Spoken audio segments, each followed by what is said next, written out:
sa ano. Gutom na talaga siya guys. Kasi pagkatapos niya maturukan ng injection, bawal siyang dumede for 30 minutes.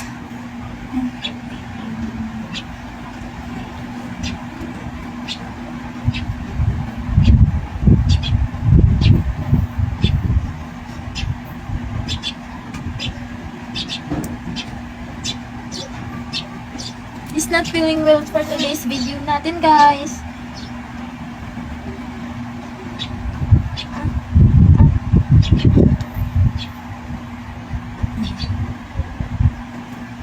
Bago inject lang talaga siya galing sa health center.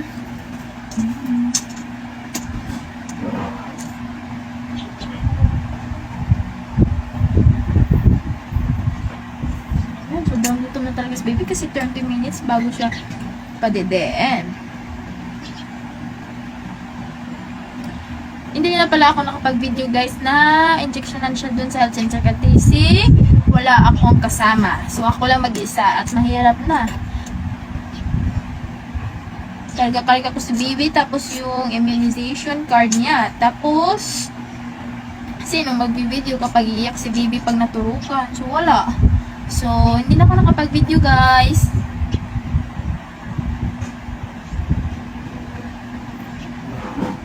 Kawawa na naman ulit yung baby namin.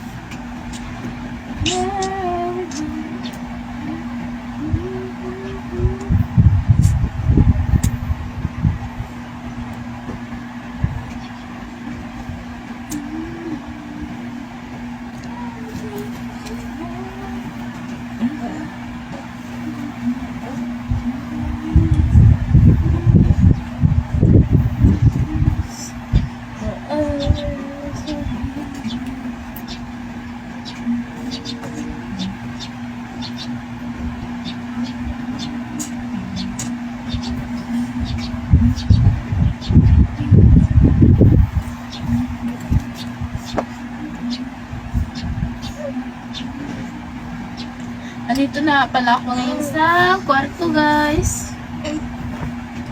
Kasi maingay talaga sa ibaba. Dun sa tindahan, maingay kasi andun yung dalawa kong alagain. Yung isa kong pamangkin tapos yung isa kong panganay na. Laging nagsisigawan guys. So ayaw ko dun eh. Gusto ko tahimik lang yung vlog ko.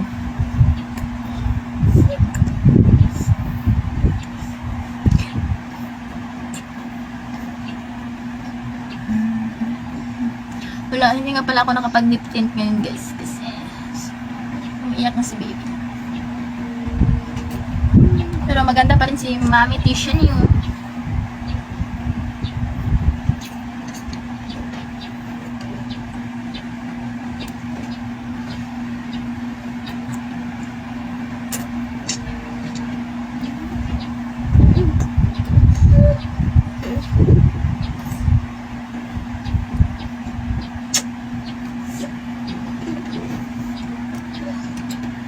Ito pala yung higaan namin guys.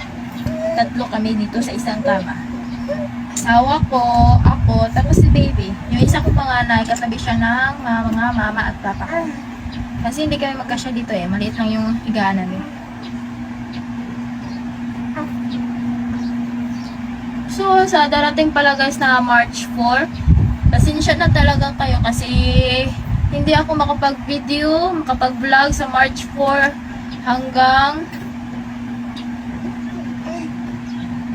siguro hanggang 9. March 4 hanggang 9. Kasi, ooperahan na po siya eh. Tapos walang wifi doon. So, hindi ako siguro, pag malakas yung internet doon, may chance akong makapag-post. So,